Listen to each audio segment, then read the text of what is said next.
Bismillahirrahmanirrahim. Alhamdulillahirabbil alamin wassalatu wassalamu ala asyrafil anbiya'i wal mursalin nabiyina Muhammadin wa ala alihi wa sahbihi ajmain. Assalamualaikum warahmatullahi wabarakatuh. Para santri SDI An-Najah dan juga para santri dan santriwati MTS An-Najah Jakarta Barat, semoga Allah Subhanahu wa taala menjaga kita semua, memelihara kita semua dan menunjuki kita jalan yang lurus.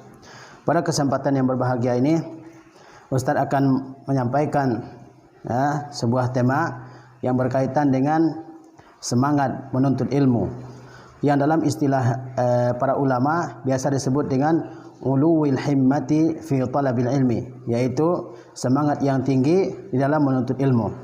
Sebelum kita masuk kepada materi ini, Ustaz ingin menyampaikan beberapa buah ayat ataupun hadis Nabi sallallahu alaihi wasallam yang berkaitan dengan fadailu al-ilmi, yaitu keutamaan-keutamaan ilmu.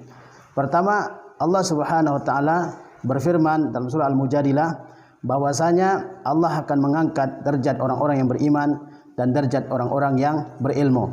Allah Subhanahu wa taala berfirman, yarfa'illahu allazina amanu minkum wallazina utul ilma darajat.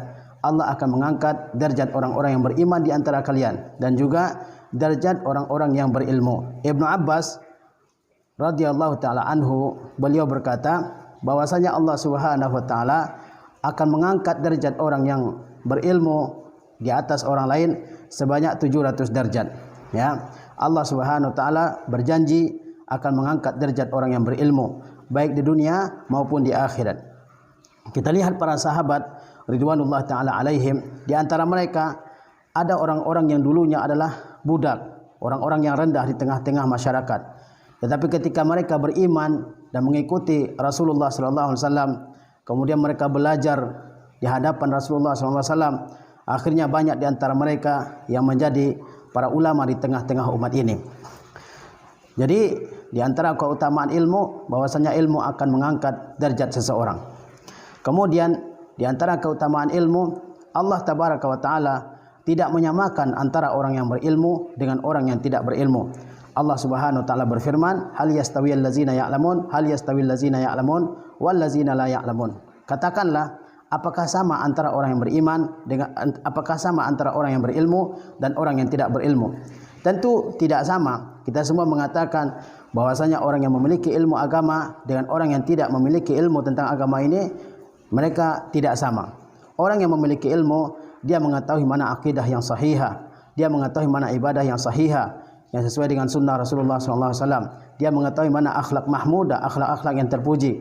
Dia mengetahui mana akhlak yang tercela untuk dijauhinya. Orang yang berilmu mengetahui mana hal yang haram, mana hal yang halal, mana yang boleh, mana yang dilarang.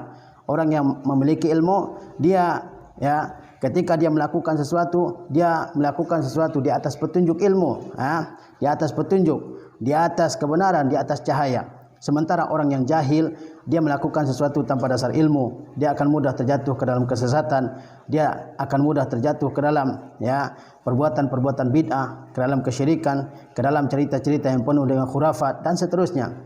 Kemudian di antara keutamaan ilmu bahwasanya Allah Subhanahu wa taala memerintahkan nabinya yang mulia Muhammad sallallahu alaihi wasallam untuk memohon tambahan ilmu kepada Allah tabaraka wa taala, di mana Allah berfirman kepada nabinya, wa qur rabbi zidni ilma, dan katakanlah oleh engkau wahai Muhammad sallallahu alaihi wasallam apa yang Allah perintahkan kepada nabinya untuk mengucapkannya, yaitu rabbi zidni ilma, wahai Rabbku tambahkanlah ilmuku. Seandainya ada sesuatu yang lebih mulia daripada ilmu agama ini, maka Allah Subhanahu wa taala akan memerintahkan nabinya yang mulia Muhammad sallallahu alaihi wasallam untuk meminta tambahan pada sesuatu tersebut. Akan tetapi Allah tabaraka wa taala hanya memerintahkan nabinya untuk memohonkan tambahan ilmu. Ini menunjukkan bahwa ilmu itu sangat besar kedudukannya, sangat agung kedudukannya di dalam agama kita yang mulia ini. Kemudian kalau kita lihat hadis-hadis Nabi sallallahu alaihi wasallam yang membicarakan tentang keutamaan-keutamaan ilmu, kita dapatkan banyak sekali hadis Rasulullah SAW yang berbicara tentang hal ini. Di antaranya Rasulullah SAW bersabda, "May yuridillahu bihi khairan yufaqihu fid din." Barang siapa yang Allah kehendaki dia menjadi orang baik, maka Allah Subhanahu wa taala jadikan orang tersebut paham terhadap persoalan agama ini. Ya, jadikan orang tersebut ya timbul semangatnya untuk menuntut ilmu agama. Ini di antara tanda-tanda Allah Subhanahu wa taala menginginkan seseorang menjadi orang baik. Alhamdulillah, Allah Subhanahu wa taala telah memberikan kepada kita hidayahnya, petunjuknya untuk menuntut ilmu agama. Ini merupakan satu tanda bahwa Allah ingin menjadikan kita sebagai orang baik. Maka kita harus berusaha semaksimal mungkin, sekuat tenaga kita untuk terus menuntut ilmu ini. Kemudian anak-anakku yang berbahagia, yang dirahmati oleh Allah Subhanahu wa taala, sesungguhnya ilmu ini, ilmu agama ini tidak bisa kita peroleh dengan bermalas-malasan, dengan ya semangat yang lemah, dengan semangat yang kendor, dengan semangat yang minim. Ini tidak akan bisa kita peroleh ilmu ini. Kita tidak akan bisa mendapatkannya. Kita lihatlah para ulama, ya. Kita mengenal banyak sekali nama-nama ulama. Bagaimana mereka menjadi ulama? Mereka menjadi ulama di antaranya adalah dengan tingginya semangat mereka di dalam menuntut ilmu agama ini. Mereka mengurangi tidur, mereka mengurangi makan, mereka mengurangi istirahat, ya. Mereka mengurangi hal-hal lain di luar dari menuntut ilmu. Ya, kita lihat misalnya Al-Imam Al-Bukhari, Al-Imam Ibnu Jarir At-Tabari, imam-imam yang lain, Ibnu Taimiyah, Ibnu Al-Qayyim Al-Jauziyah, Az-Zahabi, Ibnu Katsir, dan di masa sekarang ini kita lihat misalnya Al-Imam Ibnu Baz, ya, Syekh Nasiruddin Al-Albani dan sebagainya. Mereka adalah orang-orang ya yang menjadi para ulama terkenal di kalangan umat ini setelah mereka ya berjuang bersungguh-sungguh di dalam menuntut ilmu agama ini.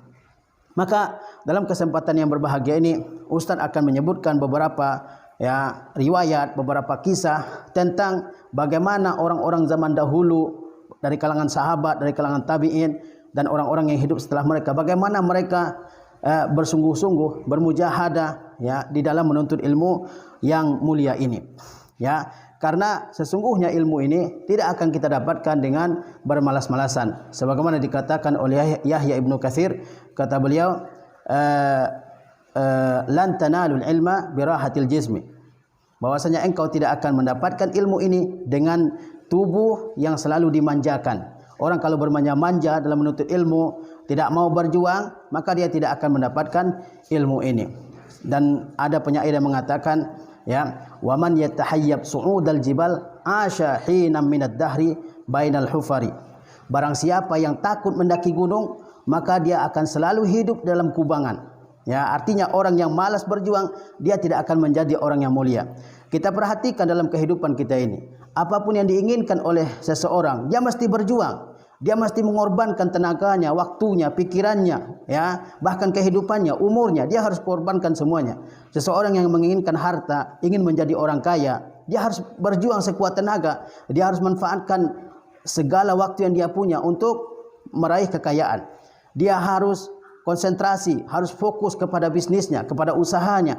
Kalau tidak, maka banyak ya usahanya yang gagal. Begitu pula kita dalam menuntut ilmu, ya, sesuatu yang sangat mulia, yang sangat berharga, yang sangat besar kedudukannya dalam agama kita ini, ilmu. Kita harus berjuang bersungguh-sungguh di dalam menuntutnya. Kalau tidak, maka kita tidak akan mendapatkan ilmu ini. Anak-anakku yang berbahagia, Ustaz sebutkan ya beberapa kisah orang-orang terdahulu tentang usaha mereka di dalam menuntut ilmu. Misalnya diceritakan tentang seorang sahabat yang mulia yang bernama Jabir ibni Abdullah. Jabir ibnu Abdullah radhiyallahu taala anhu, seorang sahabat yang sangat mulia. Ya, Jabir ibnu Abdullah ini ya, beliau pernah melakukan perjalanan dari kota Madinah ke negeri Syam, ya. Untuk apa? Untuk mendengar hanya satu hadis dari seorang sahabat yang bernama Abdullah ibnu Unais. Ya, dia melakukan perjalanan 1 bulan penuh. Ya, perjalanan zaman dahulu bukan seperti perjalanan di masa sekarang ini. Kita dalam masa sekarang ini melakukan perjalanan nyaman, naik mobil, naik kereta, naik pesawat, naik kapal. Ya, zaman dahulu kendaraan orang adalah onta atau kuda atau keledai atau berjalan kaki. Sehingga Jabir ibnu Abdullah beliau melakukan perjalanan selama sebulan ke negeri Syam. ya untuk menemui seorang sahabat yang bernama Abdullah bin Unais, ya untuk menuntut satu hadis saja, untuk mendengar satu hadis saja, ya. Hadis apa? Yaitu hadis yang berbunyi yuhsyarun nasu yaumal qiyamati hufatan uratan ghurlan. Ya, sesungguhnya manusia akan digiring, dikumpulkan pada hari kiamat dalam keadaan tidak memakai sendal, dalam keadaan tidak memakai baju, dan dalam keadaan tidak berkhitan. Nah, Jabir bin Abdullah melakukan perjalanan, padahal beliau waktu itu seorang sahabat yang mulia, yang sudah banyak ilmunya, tapi ketika mendengar ada seorang sahabat yang mengetahui sebuah hadis dari Rasulullah SAW, beliau melakukan perjalanan selama sebulan untuk mendengarkan satu hadis, ya.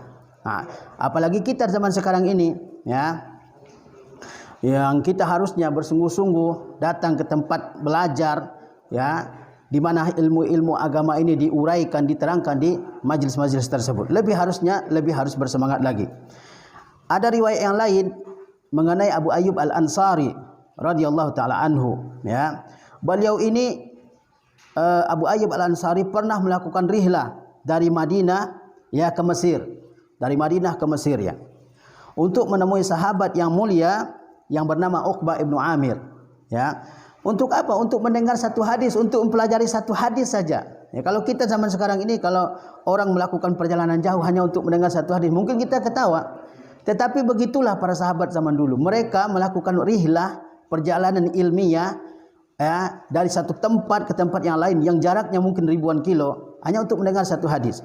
Sebagaimana Abu Ayyub Al-Ansari radhiyallahu taala anhu berangkat dari Madinah ke Mesir untuk menemui sahabat Nabi yang lain yang bernama Uqbah ibnu Amir, ya, untuk mendengar satu hadis saja. Hadisnya apa? Hadisnya man satara musliman satarahullahu yaumal qiyamah. Barang siapa yang menutup aib seorang muslim di dunia ini, maka Allah Subhanahu wa taala akan menutup aib orang tersebut di akhirat. Bayangkan dari Madinah ke Mesir, ya, perjalanan yang sangat lama, sangat jauh, melelahkan, meletihkan, ya kan, terpisah dari keluarga, ya, merasa ketakutan dalam perjalanan yang sangat jauh dengan kendaraan yang sangat lambat perjalanannya.